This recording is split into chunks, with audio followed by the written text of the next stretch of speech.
Hi everybody, I'm Nicky Christmas, founder and editor of Practically Perfect PA, and it's an absolute pleasure to welcome you to this month's webinar from Practically Perfect PA, where we are going to be covering the topic of finding opportunities for growth. So before we get started, I'd love to know where you're joining us from today. I can see that some of you are already saying hi. Hi. We've got people from Chicago. Hi, Beryl. We've got Kristen from upstate New York. Wow, Botswana. Fantastic. Hello. Hi, Eve. Hi, Julie. Fantastic. There's a whole group of you. Hi. Thank you for taking the time to join us. This is a topic that I really love to cover. It's finding opportunities for growth and how we can go about as assistants really adding value in our organizations, but also adding value for ourselves, finding areas in which we can really thrive and feel motivated, and find areas where ultimately we can really grow our skill set. So thank you all for joining us. It looks like there's quite a few of you.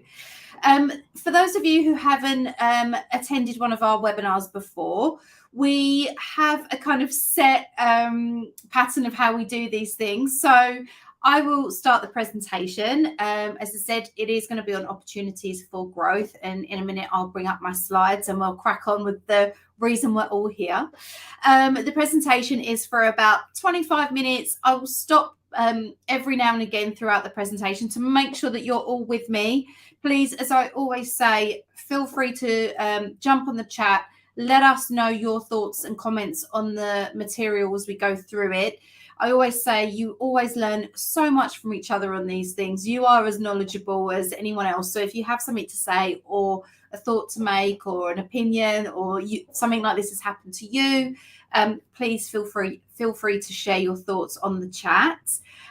So we'll run through the presentation, and then after the presentation, I will stop and I'll do a Q&A. So again, feel free to ask me any questions. It's better to save them at the end so that I can see them on the chat. I haven't got to scroll back through. But if you do have anything pressing, I'll try and pick it up as I go through. So it's worth saying this is live, so I will be able to see everything that you are writing on the chat and comment as well. We also have some updates for you on all things Practically Perfect PA related. So I will save those for the end as well. So why don't we get started on this topic, which is really, I think, a really good one. So I'm going to load up my slides. It's worth saying that, let me make myself a bit smaller. There we go. That's a bit better. It's worth saying that this session, Finding Opportunities in Growth, I've taken from our much bigger course, which is the Strategic Business Partner. I will talk about that a little bit at the end of the presentation. But for those of you who are Strategic Business Partner students, you will have seen this before. But this is a fantastic opportunity to share your thoughts on this, and as I said, learn from each other as well and refresh, because it's always worthwhile finding opportunities for growth. So before I get started, I think you can all see and hear me okay. Let me know if you've got any sound issues, but it looks like everybody can see me and hear me. Fantastic.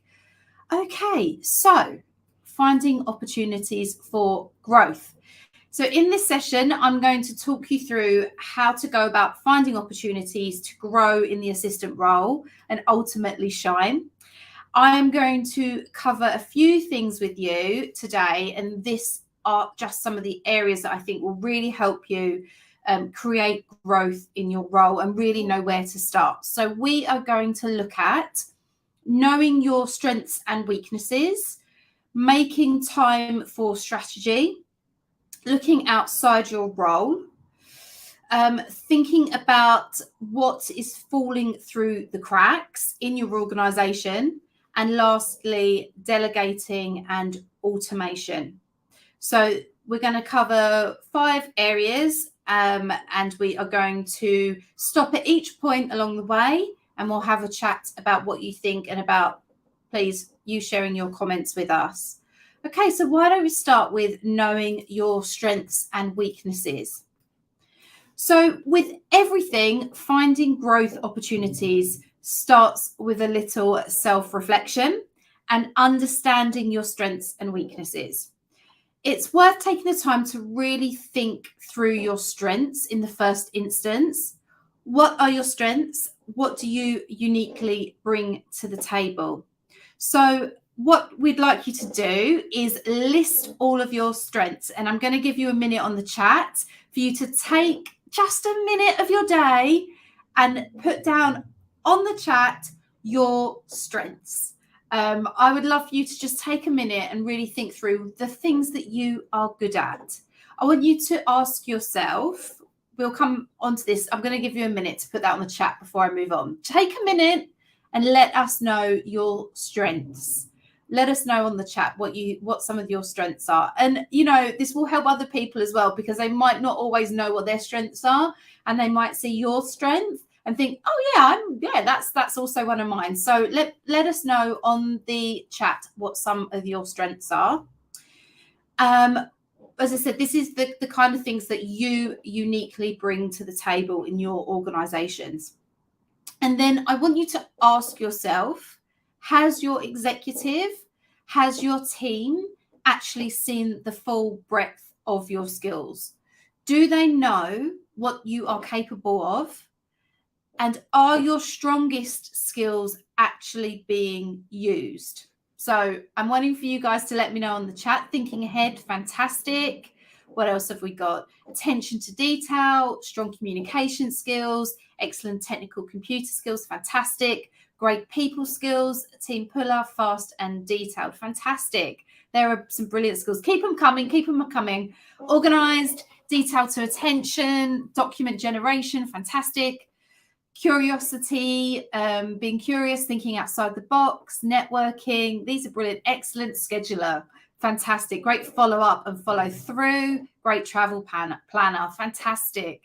Empathy, can-do attitude, communication, strategic thinking, big picture thinking, organizational skills, responsibility, proactivity. These are all brilliant. I'm sure your executives are so lucky to have you all. These are fantastic skills.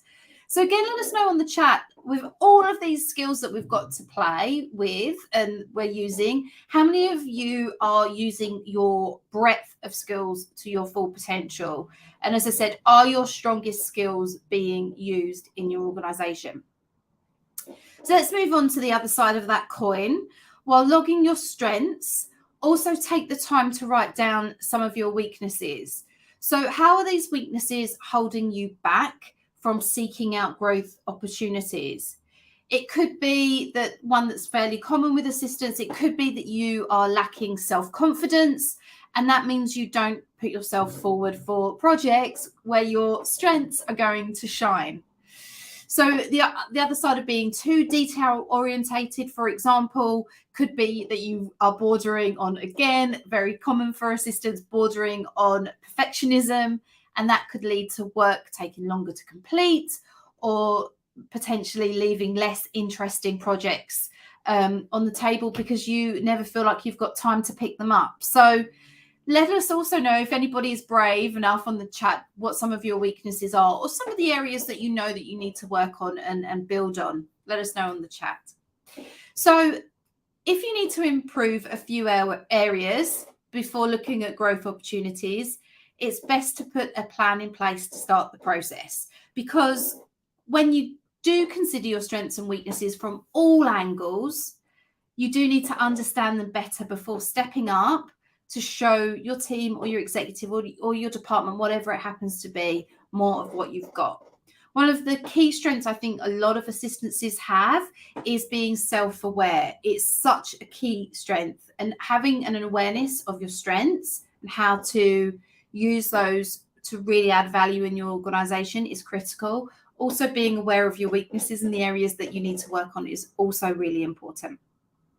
Okay, so lastly, like I said, once you've analyzed your strengths, think about how you can align your strengths with your executive, your team, and then further afield your entire organization.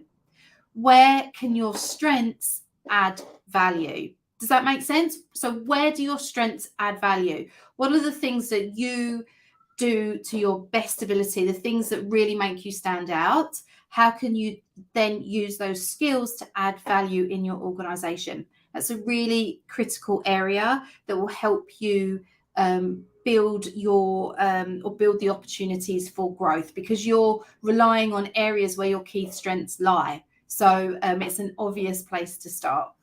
So let's have a look at the chat then. How brilliant. I love that some of you have added your weaknesses. Thank you for being brave. Really bad at saying no. Self-critical. I absolutely get that one. Multitasking strength, but my weakness is forgetting about one or two details. I completely get that one as well. I get bored very easily. Yes, I would absolutely say they are all my weaknesses as well. So thank you so much for sharing them. So know your strengths and weaknesses. I hope that one rings true for you. Okay, we are going to move on to one of my favorite topics, which is how you actually go about making time for strategy. We teach this a lot here at Practically Perfect PA. One of the things that we've taught for many years is how to align your objectives, the things you do in your day-to-day work, with the overall strategy of the business. And then we take it one step further and always say, as an assistant, you have to have an awareness of what your business does, how it operates, where your executive fits in that strategy, and how you can help them move the strategy forward. But one of the problems is that as assistants, we are often so busy that we don't always make time for strategy. So as I said at the beginning of the session, often for assistants, we have to find the opportunities to grow or develop these opportunities ourselves, because quite often nobody is going to, give this to us. It's something that we often have to push for. So that means understanding how the organization works, how it makes money, and who the key players are. That's the first step in moving your role into one that really matters and really adds value. So you have to be aware of your environment, and you have to stay alert for the right opportunities. So again, on the chat, let me know if that's making sense. You have to stay alert for opportunities. If some of you are already doing that, then please let us know and share again on the chat how you stay alert for opportunities. For me, I would say you have to shift your focus away from your day-to-day work. The day-to-day work has to be done, but so many of you moving into this kind of strategic business partner position have been working as an assistant for many years, and the day-to-day work gets done. You have to shift your focus away from that a little bit, and finding new opportunities for growth isn't about picking up any extra projects and just adding it to your your already packed to-do list.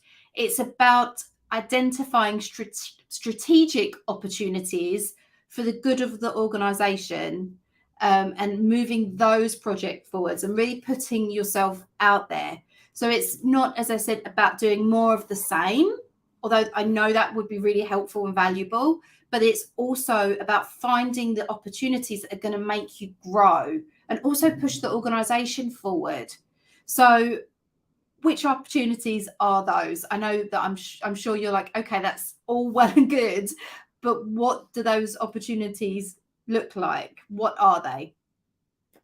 So I've got some questions that I want to run through with you, so that you can have a think about what those opportunities might look like.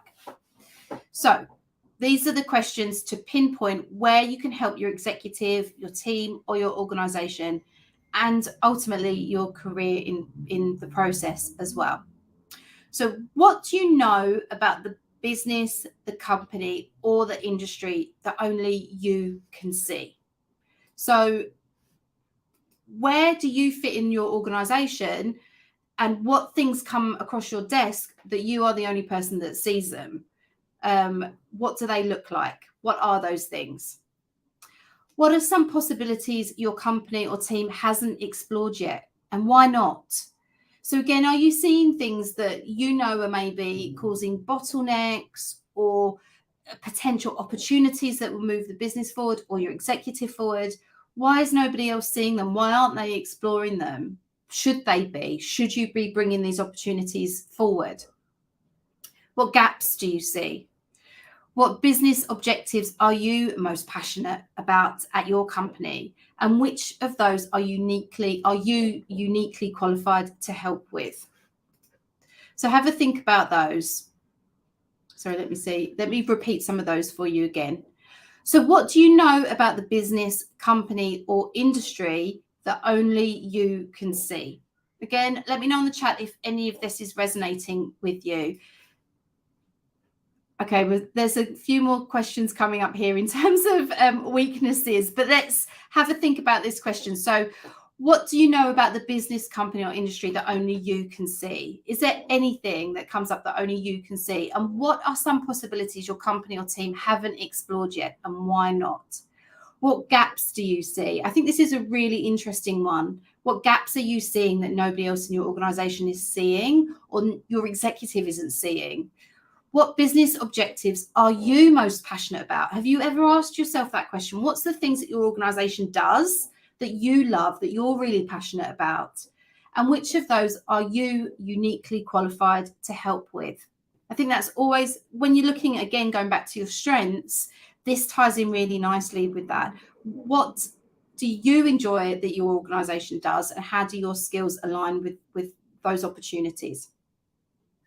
It's worth noting that the answers to these questions may mean working with your current team, or they may not. It may be that you think to yourself, okay, well, these are the things that I want to do. I love the organization that I work for, but not necessarily the department that I'm in or the team that I work for. So then you've given yourself a little bit of career progression, or something that you can talk through with your executive when you are in your performance review, or some goals or objectives that you can work for further down the line. So this is all really useful for your career development as much as anything else.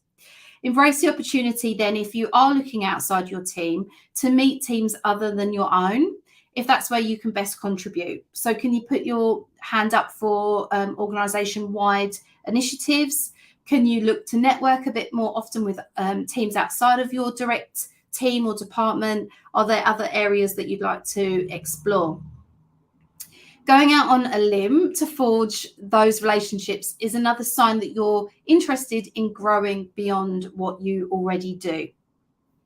You also need to make strategic decisions, that you are not going through the motions without questioning the impact you're making in the business and your career.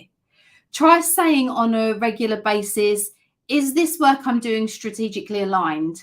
Again, let me know in the chat if that's something that you stop to think about. I think when we are so busy with work and everything feels immediate, it all feels important, it all feels like somebody wants something from you, yesterday, that sometimes just lifting your head up and thinking about these kind of strategic questions and career questions is really tricky. So hopefully in this session, you can have a think about that. But is the work that you're doing strategically aligned?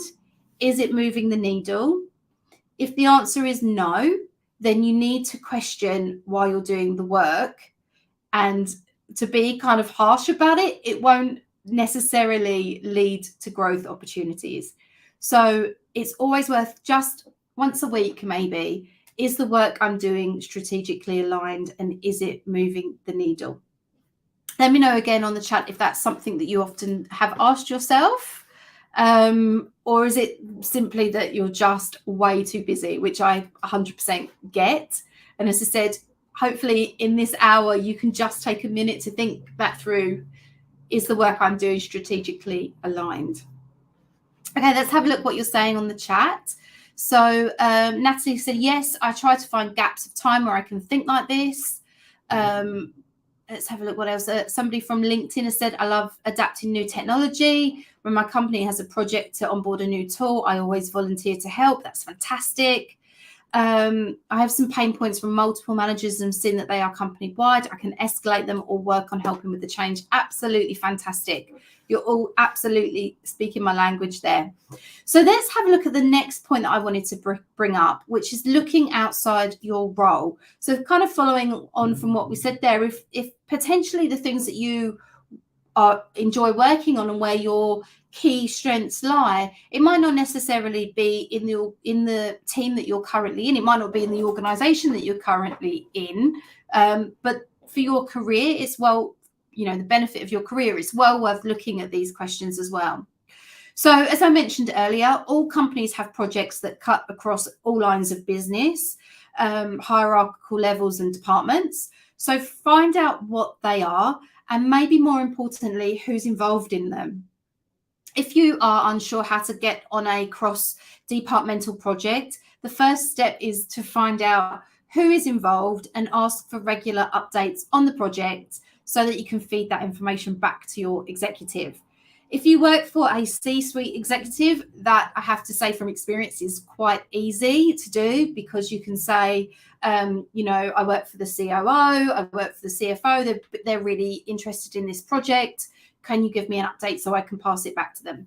If you work for a department director or a senior manager, then again, you can have a similar conversation and say that your executive is interested in finding out what's going on in other departments. It's certainly easier when when your director's got that gravitas, for sure, but I wouldn't let it stop you asking those questions.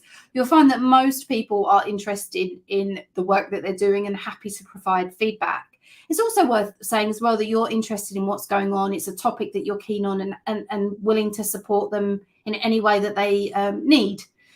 So definitely see how you can go about talking to different departments and getting a sense of what's going on and who's working on the interesting projects that you want to get involved in.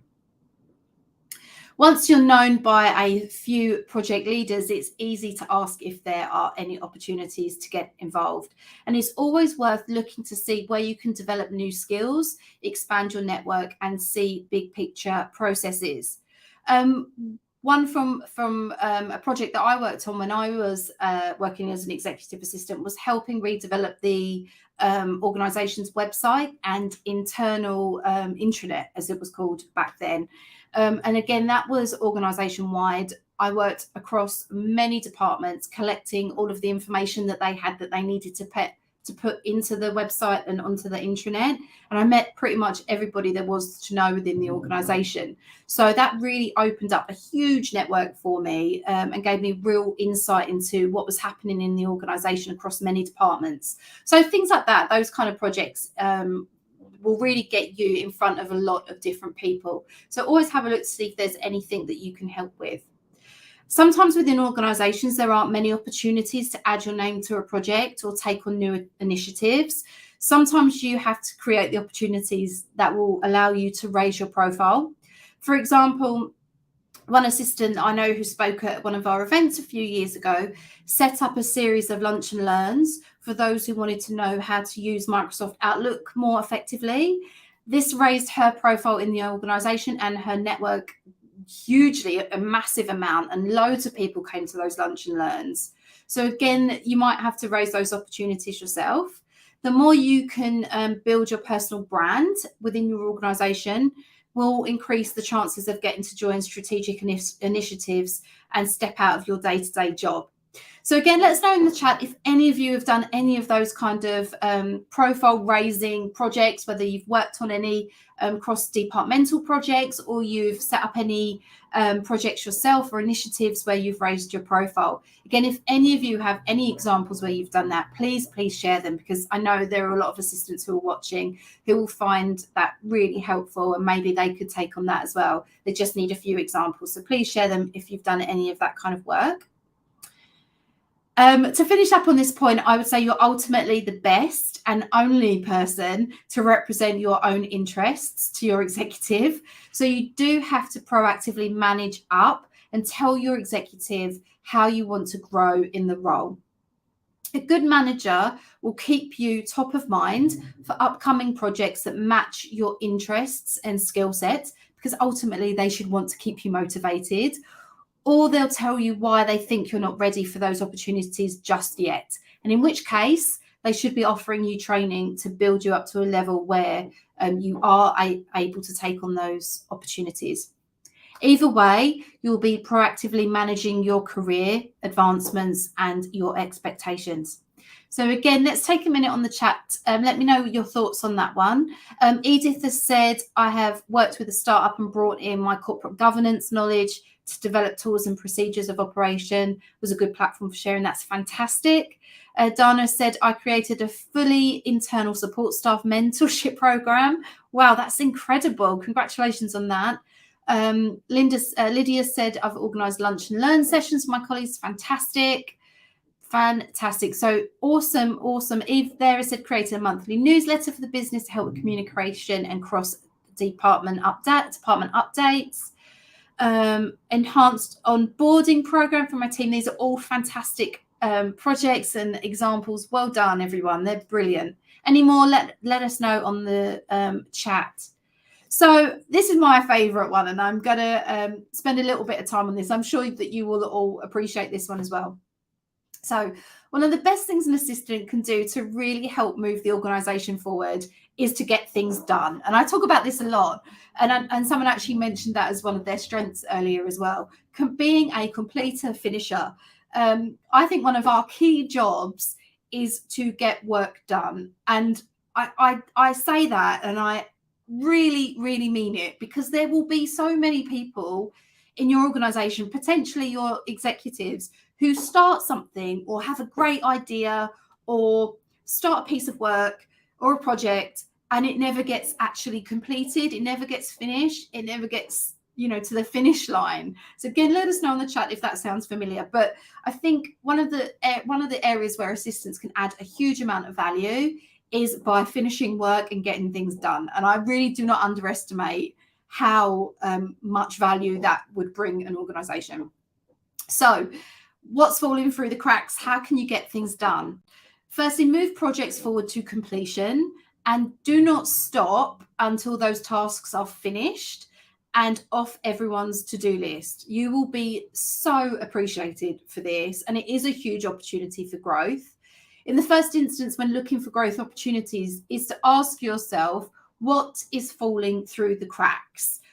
And you are in such a unique position to see what's falling through the cracks, where your colleagues are struggling to get things finished. So the first place to look, and you will all know one, I'm not asking you to name them, but you will all know a busy, stressed co-worker.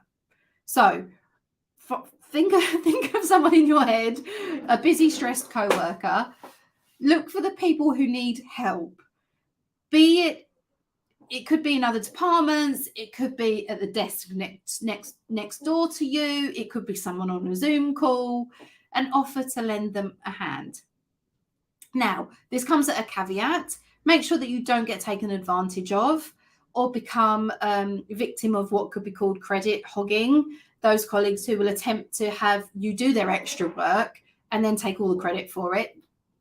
Be very mindful of that. Identify those people and avoid them at all costs. But if you see somebody who is overwhelmed, stressed, not completing their work, and potentially they could be not completing work that adds a huge amount of value, find those people, seek them out, and ask if they need a hand, or can you help on a project that they're working on. Be sure to not overwhelm yourself with other people's work. If you're risking neglecting your own responsibilities, you're going way too far with this one. But saying that you can push their work forward for the good of your executive or your team by simply lending a helping hand. Again, this raises your profile a huge amount. So, busy, stressed out colleagues. This is the next point. Is there an area in the business that is lacking experts? I think at the moment there's certainly a shortage gap around remote working, I would say. I would also say AI is a huge, obviously I think all of us know this right now, is a huge growth area. So developing some understanding around how AI and technology will help, automate work, speed up processes, take on a lot of the work that you are doing, your colleagues are doing, how that can all fit in your organization. These are huge areas where you could add a huge amount of value and really very quickly upscale and become an expert in that area. Going back to remote working, I know there are still a lot of issues around communicating with colleagues who are working remotely, feeling left out, not keeping in the loop, all of that kind of stuff. This is an area where assistants, again, can become real experts using collaboration tools and just making sure they're all used efficiently. That's another area where assistants can become experts, and again, just really raises your profile. So if there are any areas where you feel like there is a lack of expertise, can you upskill in these areas and then initiate projects that will help move your organization forward? So for example, if your organization is, say, for example, using Slack, but it's not, Slack is changing and being and updating so much, is that particularly potentially a project where you could write a user manual or write some key ideas of how you all use it to collaborate properly? The same for, Microsoft Teams or Trello, if you're using any of those kind of collaboration tools. Is there something you can do where you can upskill very quickly, or it, and then you can help your organization just move very quickly and use those tools much more effectively? As I've always said, being proactive is the key skill for assistants moving into a strategic role. And sometimes you can't wait for someone else to give you the green light. Take the initiative and do what needs to be done before your executive asks or someone else to do it. So start identifying tasks that are falling through the cracks and get them completed. So be proactive, get stuff done. Your foresight for sure will be appreciated. So again, let us know, not to name and shame any organisation, but is this there? Yeah, it's very familiar. Yes, if you work for an organisation where things are falling through the cracks, somehow try and kind of minimise the cracks or close them up a little bit if you can. Okay, let's move on to one of the final points. So delegating and automating. I'm just going to have a sip of water, and I'm just going to leave the idea of delegating with you for a minute, because I know for assistants, this is something that we'll come onto it in just a second. So I know, having been a former assistant, and actually as a business owner, I can also hold my hands up and say this is true. Delegation doesn't come easy for assistants. Now, on the chat, let me know whether or not that rings true for you. It certainly does for me. We often forget that when we are handed work, that we shouldn't always be the person that does the task. I'm just going to let that sit for a minute. We shouldn't always be the person that does the task. If we're given the work, sometimes it should go to somebody else. Sometimes others in the team or one of your executives' direct reports, they should be doing the work. So when you are doing all the work and you're really stretched, it's hard to ask yourself if you are focusing on the right thing. Instead, as hard as it may be, it's important to create some time in your schedule so that you can plan your time effectively, create space for strategic thinking, getting yourself up to date on what's happening in the business, and connecting with the key players in the organization. So this leads me to say something that, again, I say on a regular basis. You are allowed to say no. I'm going to say that again. You're allowed to say no, and you should say no to people who ask you to do things that do not align with your objectives, your executive's goals, the strategy of the business, or your growth. So I'm going to leave that with you for a second. Let's have a look on the chat. How do you feel about delegation and saying no? So, yeah, I have the delegation weakness. Delegation is a weakness. So true delegation is a tough one for me. Yeah, I absolutely get it. And I feel exactly the same. And I certainly did as an assistant as well. I think if that's something that you struggle with, I know this kind of sounds counterintuitive, but with every piece of work that comes in, you almost just need to give yourself a minute to ask yourself that question. Should I be doing this work? I mean, yeah, I'm sure you can do the work, but should you be doing the work? Is there somebody else that could do it, should be doing it? Maybe it's more aligned to the other work that they do. Do you have time to do it? What are you giving up if you do that work? So just give yourself a minute. If there is somebody where it makes a lot of sense, where you can delegate, then take the opportunity to do that. It'll be really, really good for you. It would, again, if we're talking about opportunities for growth, learning to delegate is a real opportunity for growth. So yeah, please remember to say no more often and to create slack in your day by delegating. Okay, so the next part of that, and again, this is an area which is growing at a huge rate. Automation to free up your time, but also AI tools that are available now that will free up your time.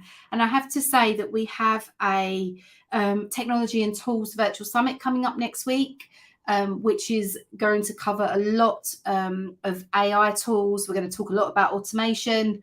So if, again, you are somebody that is struggling for time, then I would really recommend that you come to the virtual summit next week, because you will learn a lot around automation and the AI tools that are available now, which will free up a lot of your time. In order to free up some time in your schedule to dedicate to growth projects and opportunities, you need to get on the technology train. It's really important, and you need to start automating some of your tasks. So the best way to think about this is, what are your most repetitive tasks? Can you make your administrative tasks more efficient by using apps or software that automate the procedure?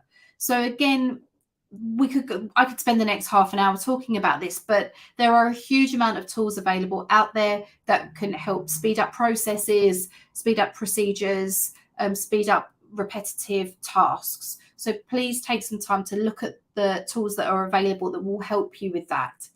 Are you using technology to help manage your to-do list and your time at the very least? So think about some areas where you can free up your time to then concentrate on projects and initiatives that are going to help you grow in your role.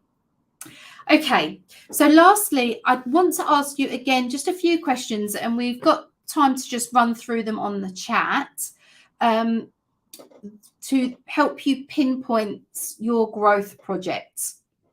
So, what do you know about the organisation or industry that only you can see? What are some possibilities your organisation, executive or team haven't explored yet? Why haven't they explored these opportunities? As I said earlier, what's falling through the crack? Are there gaps you can plug? What organisational goals or your executive goals are you most passionate about? Are you uniquely qualified to move these goals forward, and can you upskill to help? So I'm going to take myself off the screen quickly, and I'm going to give you a minute to have a think about these. And again, just let us know on the chat if there are any that you feel really connected to.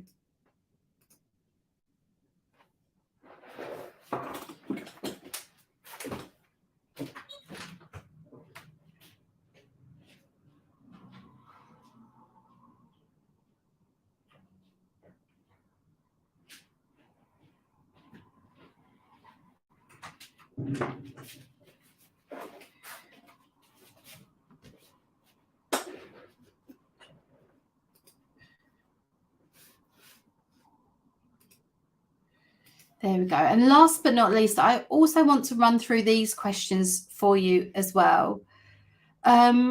So these are some areas that you can ask yourself again to pinpoint your growth product, your potential growth projects, but also just a chance to reflect a little bit on you as a person, and where you are in your career, and where you are in your role, and how much you want to grow as an assistant. So how proactive am I in my career?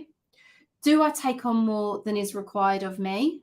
Do I go out of my way to take on projects that benefit teams other than my own? Do I regularly help my teammates?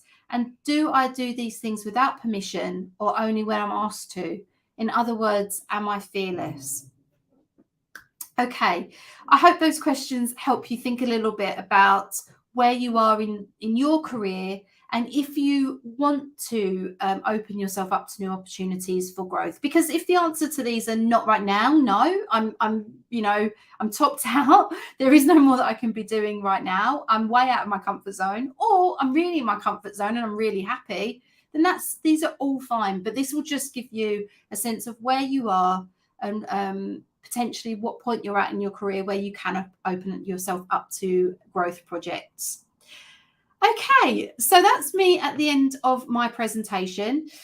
Just to finish up, growth opportunities are available for you if you are willing to purposely and adeptly manage your professional growth. You have to sell yourself and your ideas. That's how you grow in the role of an assistant and ultimately build yourself out as a partner with your executive and build that partnership so that you're both successful in moving the business forward. Okay, I hope that you enjoyed that. I hope that that gave you some insights there and some food for thought. We do have 20 minutes of question time available. So if you do have any questions, let me know. I'm happy to answer them.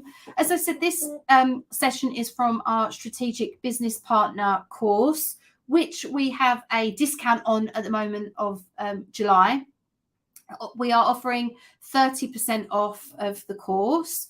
We're also running a cohort in July, which means that we're going to we're only opening this up to 25 people, and we're going to be running regular cohort mentoring sessions with me where we'll run through the course and then I'll jump on a call with you each week to go through the material, answer any questions. If you have any more general questions about your careers or any sticking points that you're having in your roles at the moment, it's going to be a mentoring session with me. So you will all receive an email at the end of this with all of the details, but it would be fantastic to have 25 of you on for, over the summer to move into a strategic business partnership role and have mentoring sessions with me. So somebody on LinkedIn, sorry, your name's not popping up, but these are great questions to help recap successes for mid-year and performance reviews. Yes, absolutely. I hope that you can use them for that. We just have a comment there that I wanted to pick up on, which is someone's mentioned that AI is a way to make assistants redundant. I really have to disagree with that in so many ways. I'm using AI pretty much every day now in my role. I have an assistant. There's no plans for me to make her redundant. AI doesn't work like that for a lot of businesses. It's speeding up a lot of tasks for me and freeing up opportunities for growth in other areas. But I personally don't think that assistants are going anywhere. I think we're really important parts of organizations. And if we follow things like this, where we are really putting ourselves forward for opportunities, we're adding a ton of value. AI isn't going to take any of that over. We are incredibly valued and valuable members of staff in any organization. So Lindsay said, there's a personal development goal. I was hoping I could ask you, Nicky, and everyone else for your top tips on how you are organized, how you stay organized at work.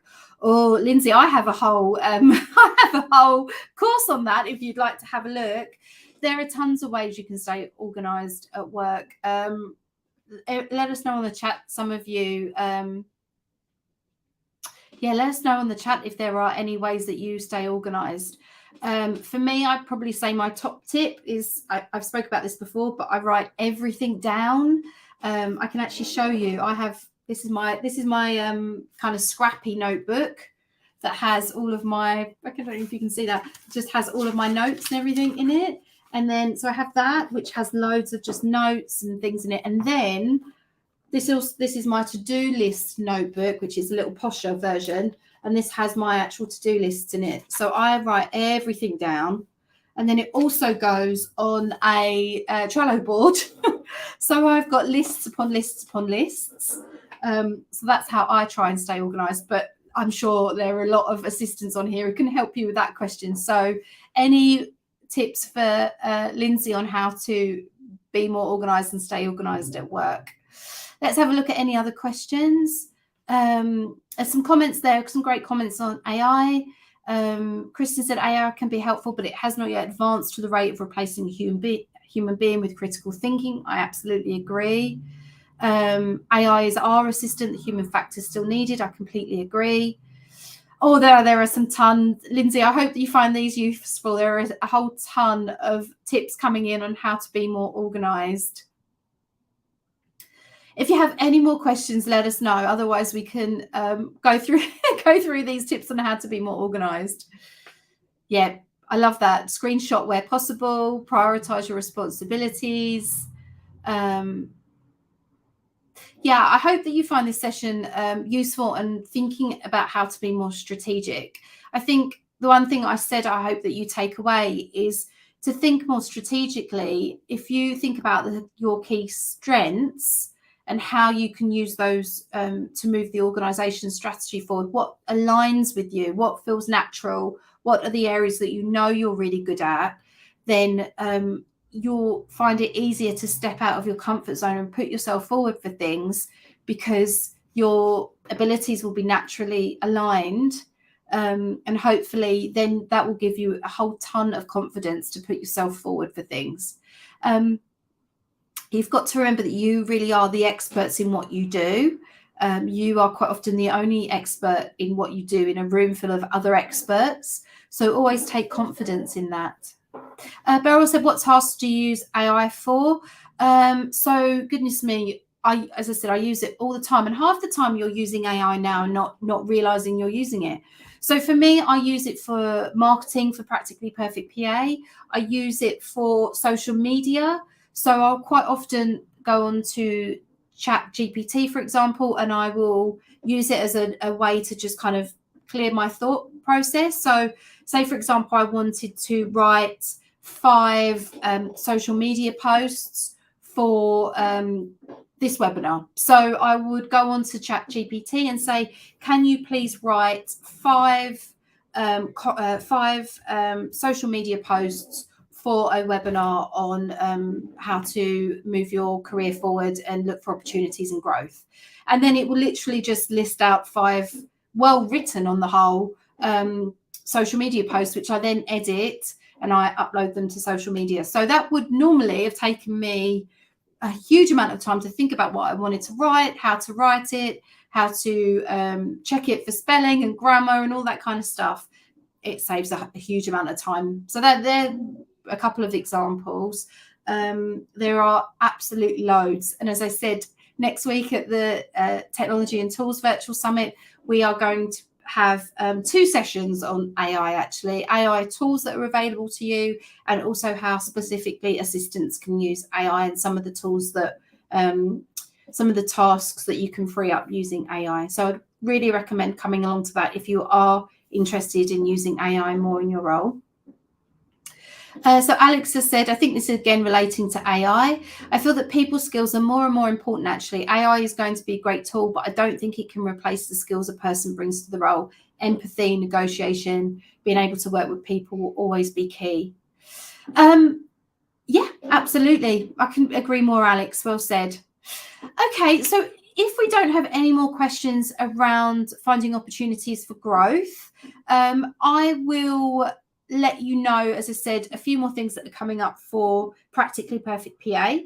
So 2 things for this month.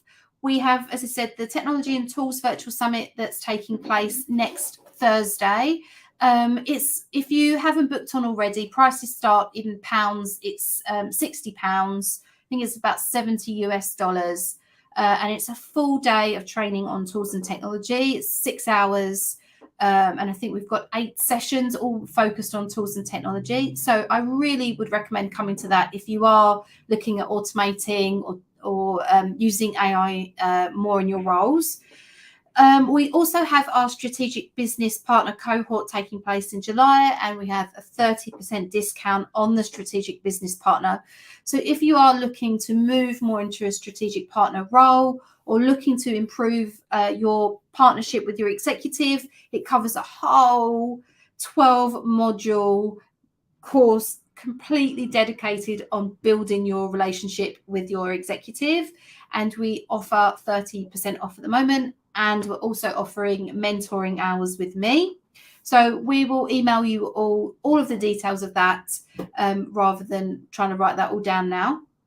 Some of you have asked if you get the slides. You do. I'll include those on the email that you get. If you haven't signed up for the webinar today, you can still do that. So if you've signed up, we'll have your email address and we'll send you all the details.